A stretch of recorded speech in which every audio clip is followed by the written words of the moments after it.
ವೀಕ್ಷಕರೇ, ಬೇಟೆಗಾರ ಕುರುಡನಾದರೆ ಇಲಿಯೂ ಬಾಲ ಎತ್ತಿ ತೋರಿಸಿತಂತೆ ಬಾಣ ಹಾಕಲು. ಸುದ್ದಿಯಲ್ಲಿ ಈ ಗಾದೆ ಮಾತು ಯಾಕೆ ಅಂತ ಹುಬ್ಬೇರಿಸಬೇಡಿ.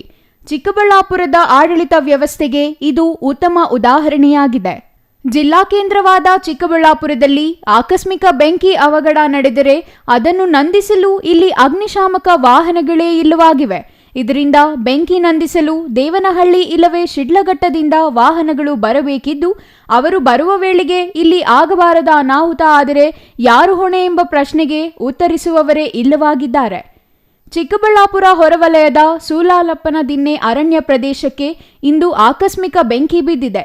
ಬೆಂಕಿ ಬಿದ್ದ ಜಾಗ ಅರಣ್ಯ ಇಲಾಖೆಯದ್ದಾಗಿದ್ದು, ವಿವಿಧ ದಾಳಿಗಳಲ್ಲಿ ಅರಣ್ಯ ಇಲಾಖೆ ವಶಪಡಿಸಿಕೊಂಡಿರುವ ಮರದ ನಾಟ ಶೇಖರಿಸಿಟ್ಟಿರುವ ಪ್ರದೇಶದಲ್ಲಿಯೇ ಬೆಂಕಿ ಕಾಣಿಸಿಕೊಂಡಿದೆ. ಇದರಿಂದ ಮರದ ದಿಮ್ಮಿಗಳು ಹೊತ್ತಿ ಉರಿದು ಬೆಂಕಿಯ ಜ್ವಾಲೆ ಗಗನಮುಖಿಯಾಗಿದ್ದು, ಸಮೀಪಕ್ಕೆ ಜನರನ್ನು ಸುಳಿಯದಂತೆ ಮಾಡಿದೆ.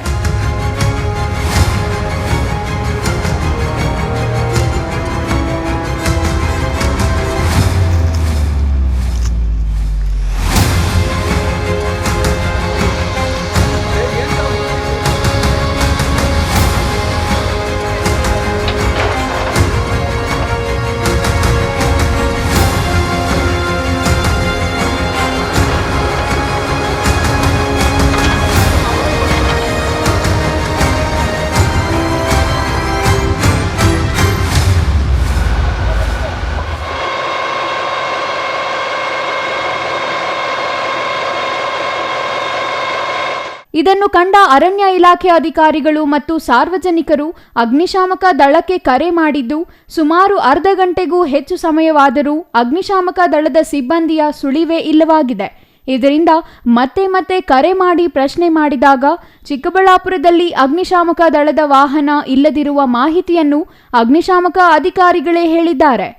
ಚಿಕ್ಕಬಳ್ಳಾಪುರದಲ್ಲಿ ಕೇವಲ 2 ಅಗ್ನಿಶಾಮಕ ವಾಹನಗಳಿದ್ದು, ಇದರಲ್ಲಿ ಒಂದು ವಾಹನ 15 ವರ್ಷ ಪೂರೈಸಿರುವ ಕಾರಣ ಅದನ್ನು ಬಳಸದಂತೆ ಪ್ರಾದೇಶಿಕ ಸಾರಿಗೆ ಅಧಿಕಾರಿಗಳು ಸೂಚನೆ ನೀಡಿದ್ದಾರಂತೆ.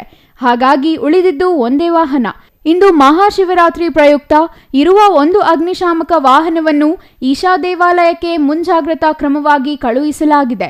ಶಿವರಾತ್ರಿ ಪ್ರಯುಕ್ತ ಈಶಾ ದೇವಾಲಯಕ್ಕೆ ಹೆಚ್ಚಿನ ಸಂಖ್ಯೆಯಲ್ಲಿ ಭಕ್ತರು ಆಗಮಿಸಲಿದ್ದು, ಇಲ್ಲಿ ಆಗಬಾರದ ಅನಾಹುತ ಆದರೆ ಇರಬೇಕಾದ ಕಾರಣ ಮುಂಜಾಗ್ರತೆಗಾಗಿ ಅಲ್ಲಿಗೆ ಅಗ್ನಿಶಾಮಕ ವಾಹನ ಕಳುಹಿಸಲಾಗಿದೆ.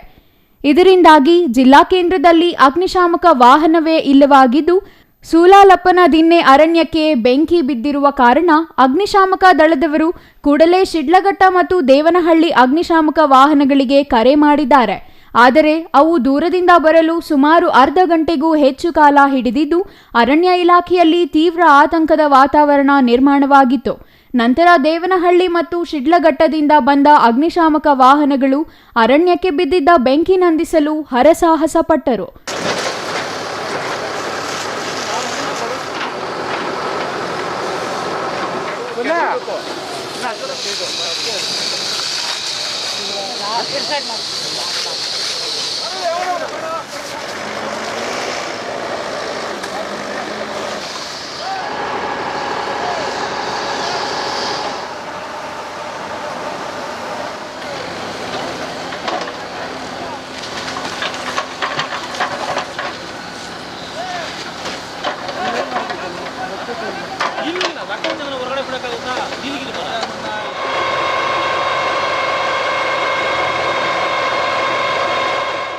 ಏನು ಇವತ್ತು ನಡೆದಿನ ಈ ದುರ್ಘಟನೆಗೆ ವಿಷಾದಿಸುತ್ತಾ, ನಮ್ಮ ಚಿಕ್ಕಬಳ್ಳಾಪುರ ದಕ್ಷಿಣ ಕಾಶಿ ಎಂದೇ ಪ್ರಸಿದ್ಧಿಯಾಗಿದೆ. ಈ ದುರ್ಘಟನೆ ಅತ್ಯಂತ ದುರದೃಷ್ಟಕರ. ಜಿಲ್ಲಾ ಕೇಂದ್ರದಲ್ಲಿ 2 ಅಗ್ನಿಶಾಮಕ ವಾಹನಗಳು ಇರಬೇಕಾಗಿತ್ತು. ಹಾಗೆ ದುರದೃಷ್ಟಕರ, ಒಂದು ವಾಹನ FC ಆಗದೆ ಮೂಲೆ ಗುಂಪಾಗಿದೆ. ಒಂದು ವಾಹನವನ್ನು ಈಗ ಈಶಾಟ್ ಮಹಾಶಿವರಾತ್ರಿ ಸಂದರ್ಭದ ಆಗಿರೋದ್ರಿಂದ ಆದಿಯೋಗಿಯ ಭಕ್ತಾದಿಗಳಿಗಾಗಿ ಅಲ್ಲಿ ಸ್ಟ್ಯಾಂಡಿಂಗ್ ಆಗಿ ಒಂದು ವಾಹನವನ್ನು ಅಲ್ಲಿ ಹೋಗಿದೆ.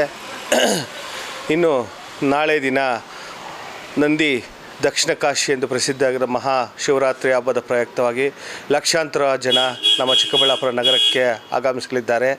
ಇಂಥ ಪರಿಸ್ಥಿತಿಯಲ್ಲಿ ಅಗ್ನಿಶಾಮಕ ದಳವನ್ನು ಹೆಚ್ಚುವರಿಯಾಗಿ ಕೇಂದ್ರ ಸ್ಥಾನದಲ್ಲಿ ಇರಬೇಕಾಗಿತ್ತು.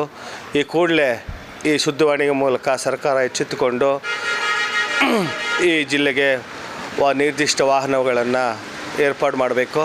ನಾಳೆಯ ಸೂಕ್ತ ಸಮಯ ಆಗಿರೋದ್ರಿಂದ ನಗರದ ಬೇರೆ ಭಾಗಗಳಿಂದ ಅಗ್ನಿಶಾಮಕ ದಳದ ವಾಹನಗಳನ್ನು ಜಿಲ್ಲೆಗೆ ತರಬೇಕಂತೇಳಿ ತಮ್ಮಲ್ಲಿ ಮನವಿ ಮಾಡ್ಕೊಳ್ತಾ ಇದ್ದೀನಿ. ಸೂರಲಪ್ಪ ದಿನ್ನೆ ಹತ್ರ ಇವತ್ತು ಏನು ಅಗ್ನಿ ದುರಂತ ಆಗಿದೆ, ಈ ದುರಂತಕ್ಕೆ ಅಗ್ನಿಶಾಮಕ ದಳದ ವಾಹನಗಳು ಇಲ್ಲದ ಕಾರಣ ಅತ್ಯಂತ ಆಸ್ತಿ ನಷ್ಟ ಮತ್ತು ಪ್ರಾಣಿ ನಷ್ಟನೂ ಮುಂದಿನ ದಿನಗಳಲ್ಲಿ ಆಗಬಹುದು ಅಂತ ಊಹೆ ಮಾಡ್ಕೊಳ್ತಾ ಈ ಘಟನೆಯನ್ನು ಮುಂದಿನ ದಿನಗಳಲ್ಲಿ ಆಗಬಾರದು ಅಂತೇಳಿ ಹೆಚ್ಚಿನ ವಾಹನಗಳನ್ನು ಅಗ್ನಿಶಾಮಕ ವಾಹನಗಳನ್ನು ಜಿಲ್ಲೆಗೆ ನಿಯೋಜನೆ ಮಾಡಬೇಕಂತೇಳಿ ಈ ಮೂಲಕ ತಮ್ಮಲ್ಲಿ ಬೇಡಿಕೆಯನ್ನು ಇಂದಿನ ಅವಘಡ ಅರಣ್ಯದಲ್ಲಿ ಆಗಿದ್ದ ಕಾರಣ ಅರಣ್ಯ ನಾಶ ಮತ್ತು ಶೇಖರಿಸಿಟ್ಟಿದ್ದ ನಾಟ ಮಾತ್ರ ನಷ್ಟವಾಗಿದೆ.